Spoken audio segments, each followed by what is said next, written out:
From the subway to the street, NYPD data shows crime is up in New York City, more than 6% compared to last year.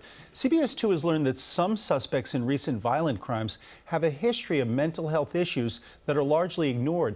Some are calling it a flawed system that hurts both the suspects and their victims. Tonight, CBS2's Lisa Rozner investigates. 2-year-old Scarlett Garcia was adorably social back in August, days after surveillance video showed 32-year-old Shoshana Johnson shove her to the ground and skip away.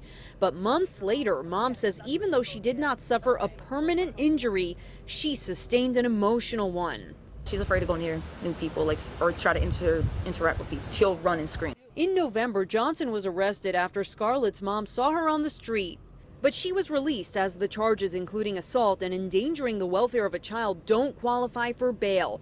Johnson was already out on several bench warrants, including allegedly punching a passerby in the face weeks earlier and the possession and sale of cocaine. We were there when she finally appeared in court. Johnson's uncle and her lawyer would not speak with us. You want to talk about anything you've done on your end to try to help?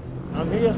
A legal aid spokesperson says now the case has been transferred to a mental health court. But why wasn't that step taken sooner? Former prosecutor Herman Waltz is not involved in the case, but offers this. Our system isn't designed to say, how do we help people? So many cases are, how do I just get rid of them? Right? If you're not shot or no gun or something, how do I get rid of it? Especially on a misdemeanor. In the last year, several people facing charges for shocking, seemingly unprovoked attacks were previously released without mandated treatment. In October, Antonia Egigbara, diagnosed with schizophrenia, allegedly pushed a passenger into a moving subway train in Times Square.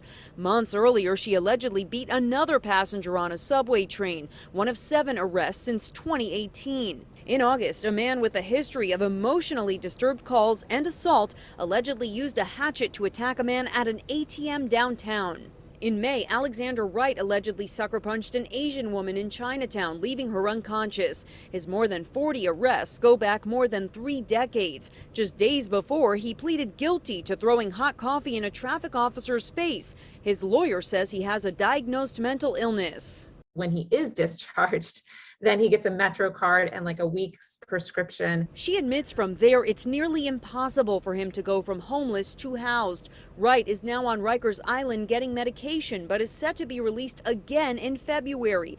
The Manhattan District Attorney has denied requests for release incumbent upon a treatment program. He's someone who would actually keep up with that. He's never been given that opportunity before. In Manhattan, misdemeanors are not eligible for mental health court, which mandates longer treatment. Public defenders say cases that do qualify must go through a rigorous vetting process. It takes an average of 331 days for someone to even be admitted into mental health court. In 2020, there were more than 20,000 criminal court filings in New York County. Only 4 made it to mental health court. Other boroughs see slightly more, 51 in the Bronx, 12 in Queens. 50% of the population at Rikers Island live with a mental health condition. 50% of the population at Rikers Island live with a substance use disorder. Prosecutors decide whose cases are considered for mental health court. That's why some state lawmakers are advocating for the Treatment Not Jail Act that would instead give judges the discretion to order judicial diversion programs. But Mayor-elect Eric Adams wants to add criteria for judges to withhold bail if defendants have a history of violent crime or pose an imminent threat. The incoming Manhattan DA worries there's no objective way to predict who is dangerous that early in a case.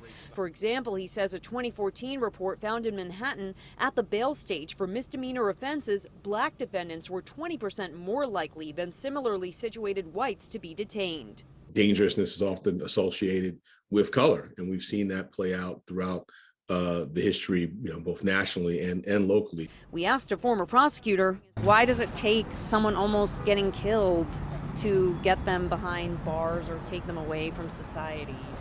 Again, I think that goes to resources. You will often have a prosecutor, and I've had this situation where you see somebody who's really dangerous or their history is disturbing and so you're concerned, but the only crime you have in front of you is a misdemeanor assault. For now, Egigbara remains in Rikers, awaiting results of an exam to determine whether she is fit to stand trial. Johnson, who is homeless, is out. Bernard has an order of protection against her, but fears it's not enough. I was relieved until I got the phone call from the DA. And without expanded mental health services and supportive housing, Public defenders say it's a prescription for recidivism.